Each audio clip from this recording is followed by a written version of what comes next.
Aristóteles Núñez, hablábamos de política y de partidos y de candidatos hace un momento fuera del aire. Te saludo con mucho gusto. Igualmente.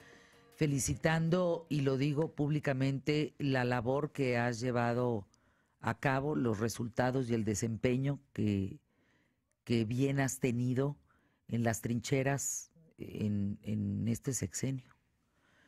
Eres de los pocos limpios, eres de los pocos que ha salido de su puesto con aplausos y con medidas drásticas que en su momento le hicieron muy bien a México. Y en el corte comercial, más allá de poderte decir esto y de sentir pues agrado, de decir, oye, pues hay políticos que valen la pena, como Aristóteles Núñez, así lo dice su trayectoria, decir qué lástima que hay extraordinarios personajes, candidatos como un Pepe Mid, pero desgraciadamente avalado por un partido que está hecho trizas en la credibilidad, trizas en la corrupción, trizas en los números de México que nos están dejando, trizas en la seguridad. Y entonces es como llevarte entre las patas a una persona, pues que bien valdría un voto, ¿no? Pero avalado por un partido como el PRI, pues ya uno lo duda. ¿Qué está pasando? Pues mira, yo creo, Fernanda, muchas gracias, que tengas feliz año. Igualmente. Deseo mucho éxito a tu programa. Yo lo que creo es que la sociedad debe hacer un acto de reflexión sobre lo que está pasando en México en materia política. Los partidos políticos han perdido toda la credibilidad. La ha perdido el PAN, la ha perdido el PRD, la ha perdido Morena. Todos tienen negativos, y los negativos andan entre 60 y 70% de cada partido, y el PRI no es la excepción. El PRI se ha encargado precisamente de convertirse en una losa muy pesada para cualquier candidato. ¿Por qué? Pues porque ha tenido fallos en sus gobernantes, y esos fallos pueden ser sinónimo de corrupción, de exceso, de abuso y de soberbia o de insensibilidad, tanto de políticos como de funcionarios públicos. Entonces, hoy estamos pasando factura la sociedad en encontrar una situación política en la que creo yo que estamos prefiriendo el que abandera el desencanto, el que abandera una lucha contra los corruptos, pero no contra la corrupción, que eso es algo muy diferente. Se puede combatir al corrupto porque es de oposición, pero no quieres combatir la corrupción porque al final también juegas en ella. Y mira, a veces perdemos de vista, no sé si sea porque tenemos poca memoria o porque la estructura y el segmento poblacional, pues hoy tenemos 65 millones de jóvenes, Fernando. Menores de 35 años, hay 65 millones de habitantes en este país que quizás no conocen un poco la historia de lo que sucedió hace 40, 45, 50 años, y a lo mejor la han leído poco. Pero yo quisiera decirle a muchos de ellos que lo que estamos viviendo es una cosa muy extraña. El sistema paternalista en México ha sido un sistema que nos ha hecho daño a la sociedad mexicana. Dame. Exactamente. Y ese sistema paternalista lo tenemos acentuado y arraigado en México desde hace más de 100 años. También hay que decirlo, es una herencia del partido, del PRI. Y también hay que decirlo que quienes en su momento no encontraron un espacio en este partido porque no lograron tener una mejor posición o no lograron tener poder, salieron. Del PRI salió Andrés Manuel. El PRD o el Frente Democrático se reunió y se juntó con puros priistas que en su momento generaron una división dentro del partido porque no tuvieron una cabida. La mayoría de ellos son priistas. Quien está acompañando ahora a Andrés Manuel son priistas de viejo cuño, de ese sistema, que hoy extrañan ese sistema y que quieren tener ese poder. Entonces, curiosamente, mucha parte de la sociedad ve preferencia por el sistema que debería determinarse y que hoy están abanderando quienes son los hijos o entenados que en su momento salieron del sistema y que crearon otras plataformas políticas que prácticamente son como subsidiarias del PRI y que quieren llegar al poder para mantener nuevamente ese sistema paternalista. Cada vez está más lejos, así lo percibo, los candidatos de la gente. Los candidatos parecen estar todos en una esfera inalcanzable.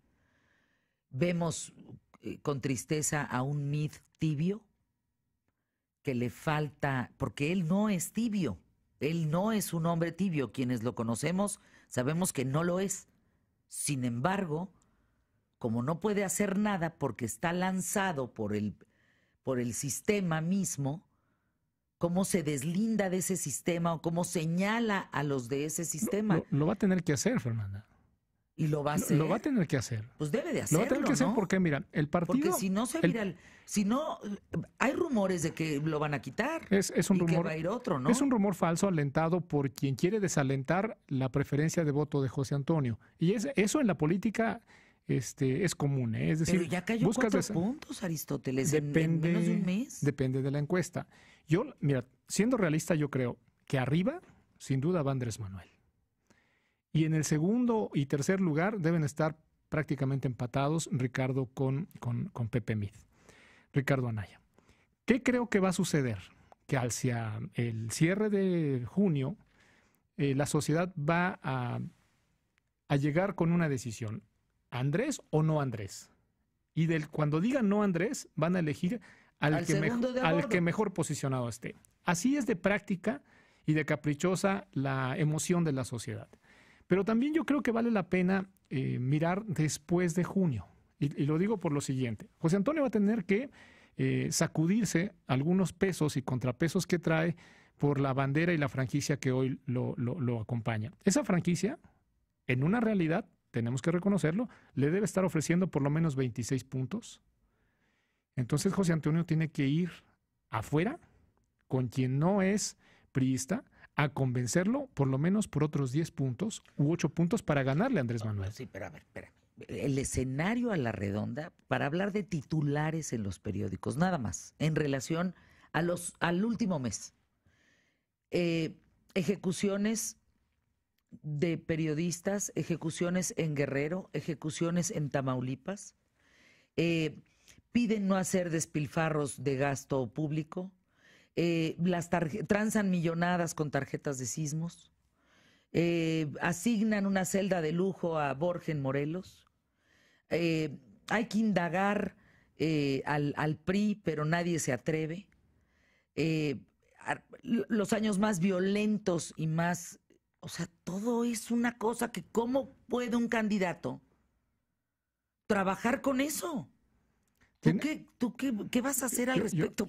Mira, yo lo que creo es, yo voy a hablar con la verdad.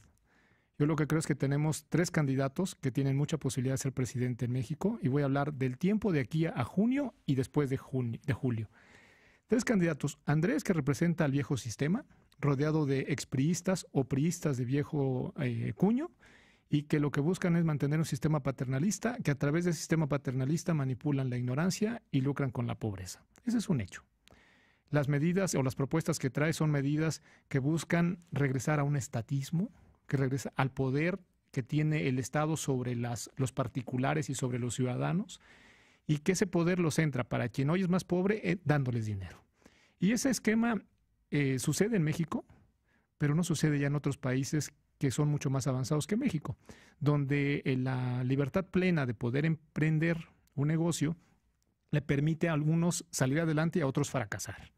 Pero aquí no, aquí los acostumbramos a los mexicanos a que puedan levantar la mano y recibirles o darles un apoyo, ya sea un programa social, un apoyo para los adultos mayores, un apoyo para los estudiantes, un apoyo para todos. Desafortunadamente, Ricardo Anaya también está ofreciendo eso por la alianza que hizo con el PRD en una renta básica universal, que hay que decirle a la sociedad que se oye muy bonito, que que aspiracionalmente es interesante, pero que ningún país la ha hecho.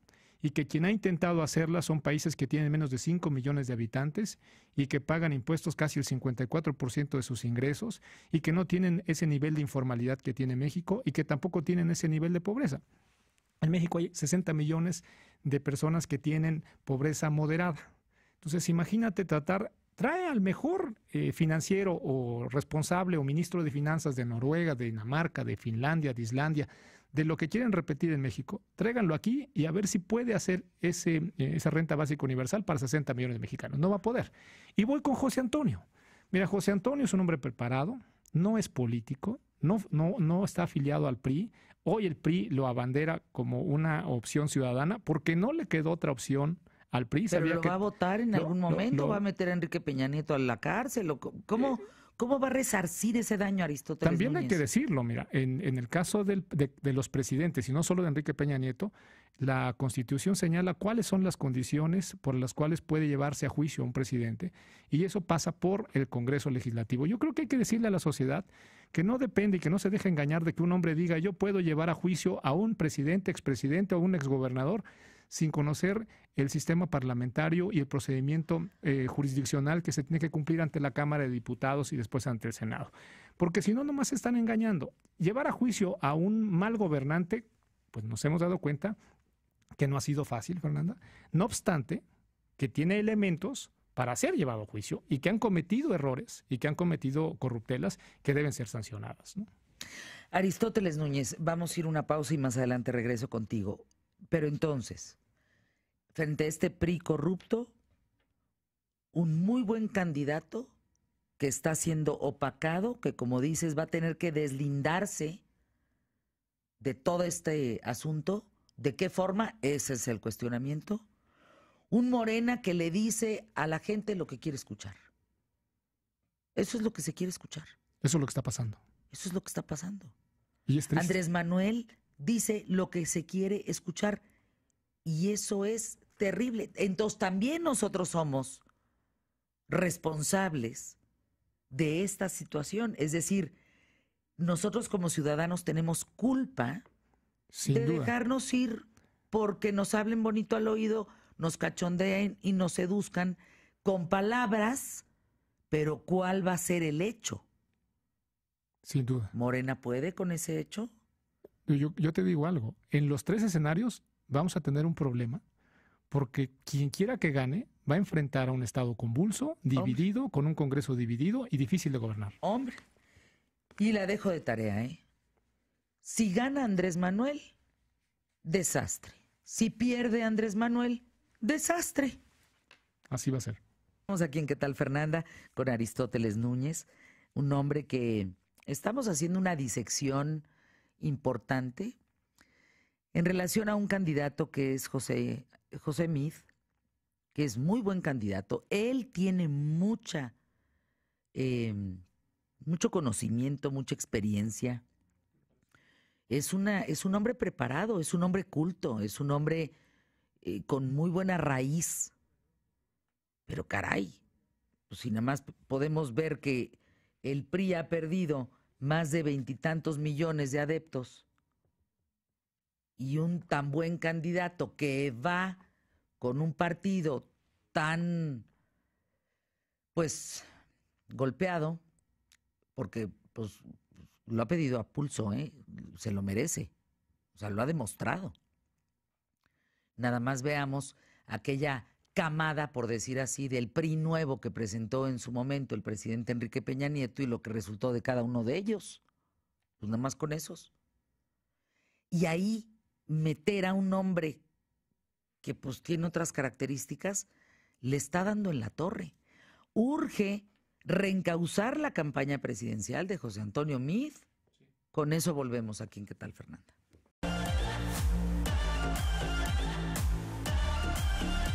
Urge reencauzar, decía yo hace un momento, la campaña de José Antonio Meade, o se lo va a cargar el traste, porque pues el partido que tiene como apoyo pues no le está ayudando en nada.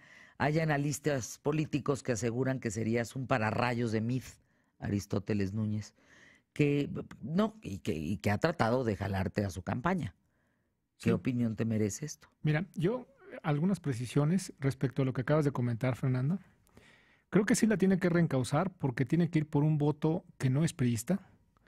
Y para ello, José Antonio lo que tiene que hacer es mostrarse como es. No es un político, no es un priista y le preocupa el futuro de México.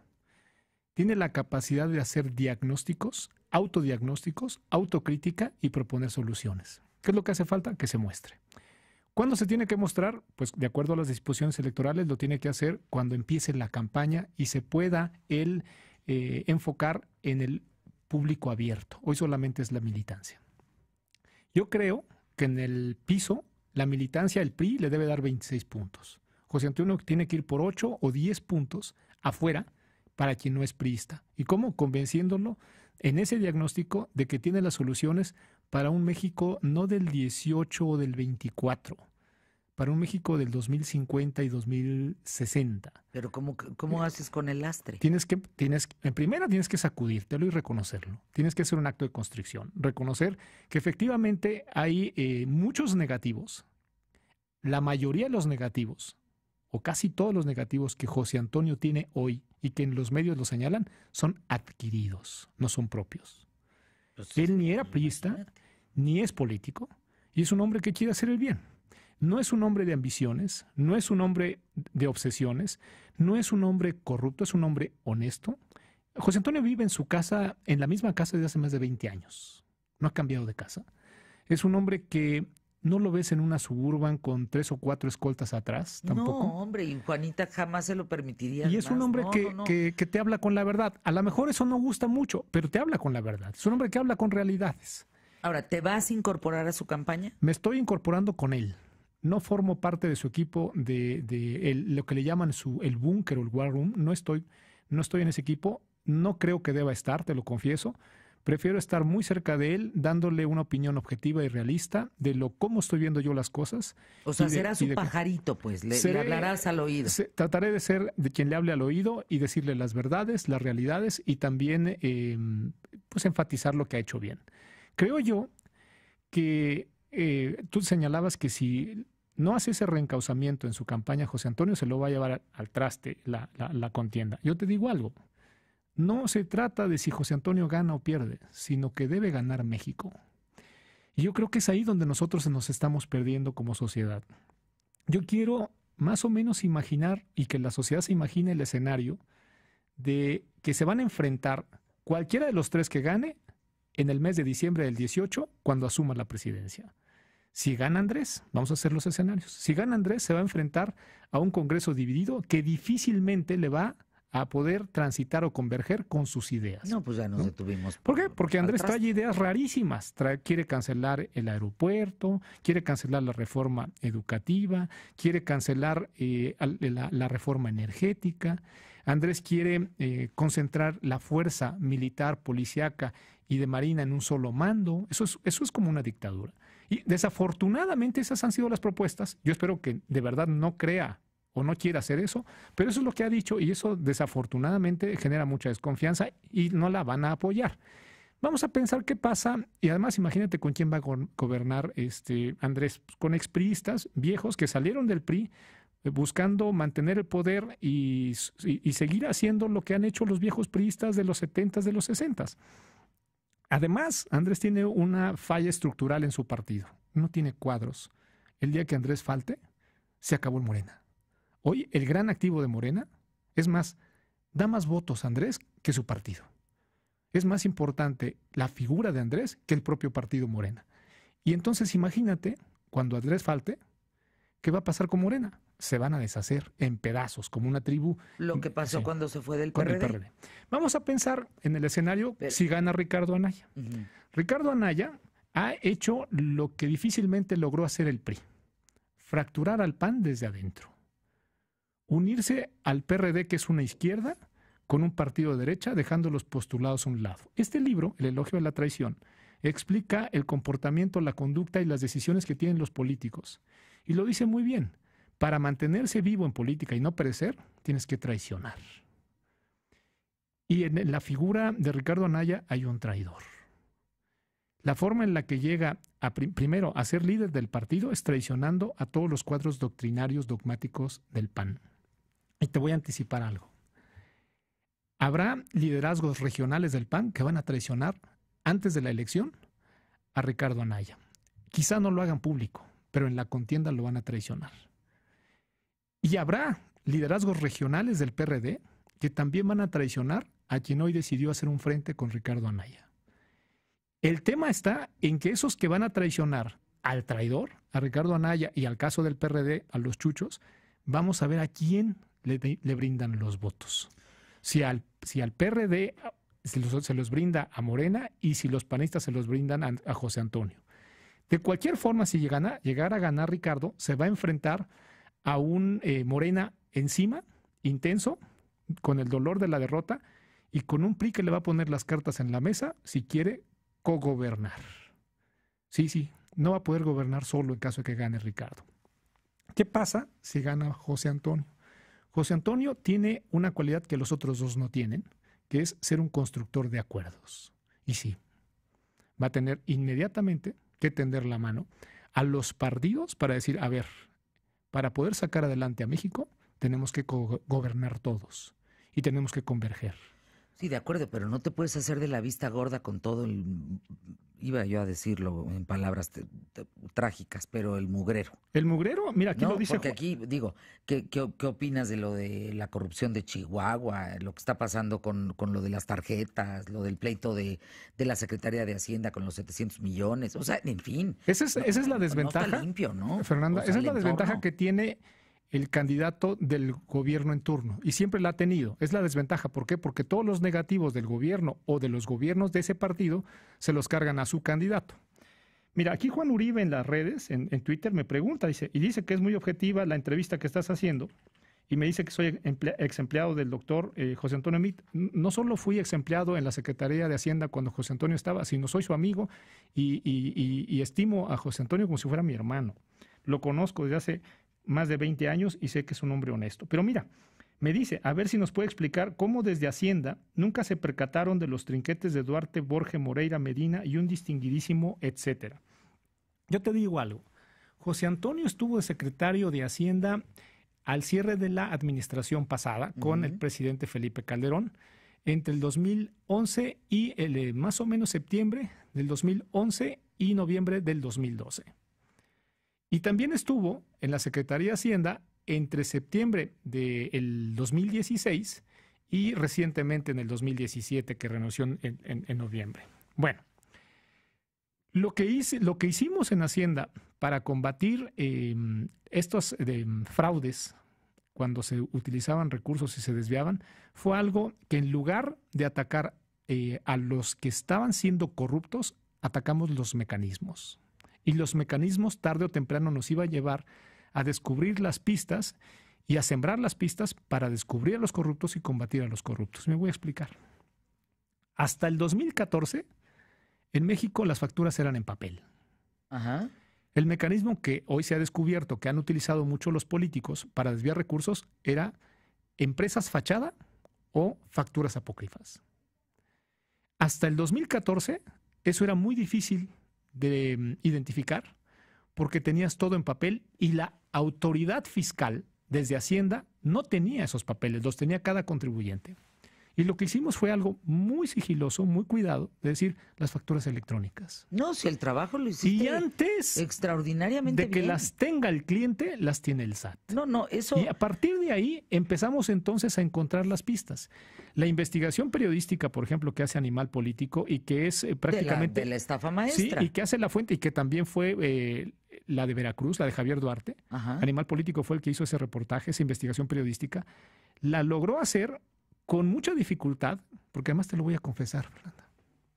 En esa investigación, y que lo niegue Daniel o que lo confirme Daniel, el SAT participó.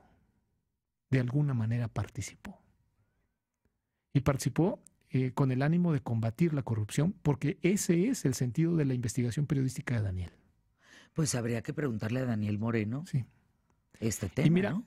lo que Daniel encontró era que había O sea, ya tú empresas fachadas. trabajaste con Animal Político, con Daniel Moreno en la investigación de la estafa maestra. Cuando Daniel presenta el caso, yo invito a Daniel Moreno a la oficina y le muestro todo lo que ya el SAT tenía de avanzado en esa investigación.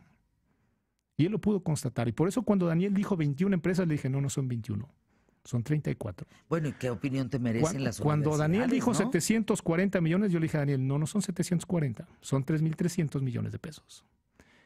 Cuando Daniel dijo son 4 dependencias públicas del gobierno del Estado, yo le dije, no son 4, son 11. Cuando Daniel dijo son como 15, 20 contratos, le dije, no, son 70. ¿Por qué nos permitió hacer eso? Porque teníamos ya los elementos hoy tecnológicos para que desde una institución se pueda combatir los mecanismos proclives de corrupción. Y no solo a los corruptos, porque combatir a los corruptos ha sucedido mucho tiempo, no siempre llegan a la cárcel, pero no se habían combatido como hasta ahora los mecanismos contra la corrupción. Para despedirnos, es que hay mucho que platicar en este sentido y me gustaría que algún día vamos a invitar a Daniel, si es posible, y a Aristóteles a hablar de la estafa maestra. Sí.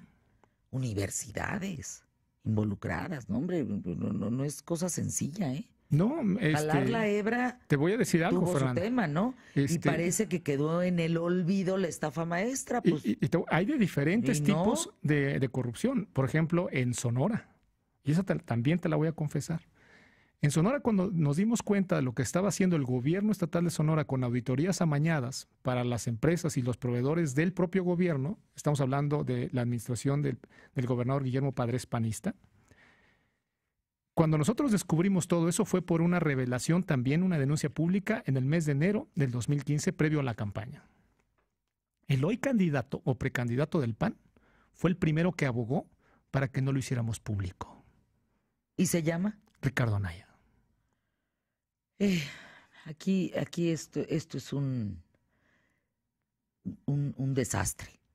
La verdad, nosotros como votantes estamos muy desencantados. Yo creo que como sociedad lo que tenemos que ver es qué viene hacia adelante. Tenemos 65 millones de jóvenes que tienen menos de 35 años. Pero ahí te va una, perdóname. Sí. Me lo dijeron hace poco y me llamó mucho la atención. Un grupo de jóvenes me dijo, ¿por qué se va Javier Lozano con Mid si él está en contra de Diego Luna? Escucha lo que te estoy diciendo. Sí, yo creo que... Y entonces, si está en contra de Diego Luna, está en contra de mí. Porque Diego piensa como yo y él sí me representa. Foco rojo, ¿eh? Sí. ¿Y entonces qué vamos a hacer con eso? Hay un mercado que los políticos no han entendido, que son los menores de 35 años que piensan diferente y que ellos sí están fuera del sistema paternalista que quiere regresar Andrés. Y que están con Diego Luna. Sí. No es menor lo que me dijeron esos adolescentes, chavos, ¿eh? Son señales. Son señales. ¿Por qué Javier se va si él está en contra de Diego Luna? Entonces, nosotros no vamos a estar a favor de Mid. Bolas, don Cuco.